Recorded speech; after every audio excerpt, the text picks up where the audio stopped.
কিয়ামত যখন কায়েম হবে, নবীদের লাইন, সাহাবীদের লাইন, অলিদের লাইন, সাধারণের লাইন, কিয়ামতের মাঠে অনেক লাইন থাকবে।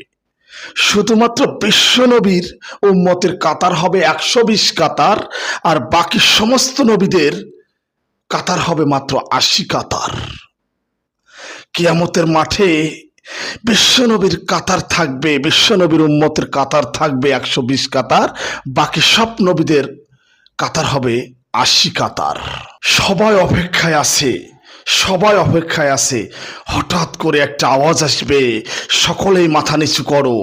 বিশ্বনবীর বেটি ফাতিমাতুজ জোহরা রাদিয়াল্লাহু তাআলা আনহা ফুলসিরাত পার হবে, সবাই মাথা নিচু করো। সেদিন সবাই মাথা নিচু করবেন, সকলেই মাথা নিচু করবেন। ফাতিমাতুজ জোহরা রাদিয়াল্লাহু তাআলা আনহা ফুলসিরাতের উপর পা রাখবেন। যখনই তিনি ফুলসিরাতের উপর পা রাখবেন, একটু পিছনের দিকে ফিরে তাকাবেন। পিছনের দিকে তাকিয়ে দেখবেন তার আব্বার উম্মত এভাবে বলছে, ইয়া নাফসি, ইয়া নাফসি, ইয়া নাফসি।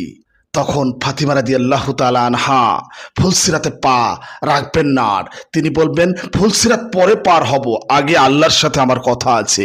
তখন আল্লাহকে ডেকে বলবেন, আল্লাহ, রুহুর জগতে আমার যখন বিয়ে হয়েছিল তুমি আমাকে বলেছিলে ফাতিমা মোহরানা কি দেব? তখন আমি বলেছিলাম, আল্লাহ, মোহরানা আমার এখন প্রয়োজন নেই, আমি সময় মতো চেয়ে নেব। তখন ফাতিমা রাদিয়াল্লাহু তাআলা আনহা আল্লাহকে বলবেন, আল্লাহ, আজকে তুমি আমাকে সেই মোহরানা দাও।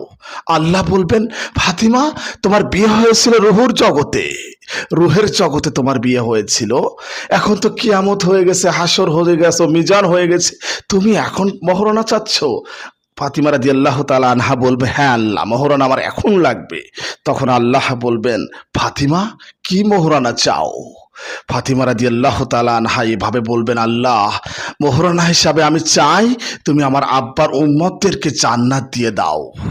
প্রিয় ভিউয়ার্স, বুঝতে পারেননি মনে হয় যে বিশ্বনবী আমাদের জন্য কেঁদেছেন, বিশ্বনবীর পরিবারও আমাদের জন্য কেঁদেছেন, আমাদের জন্য ভেবেছেন।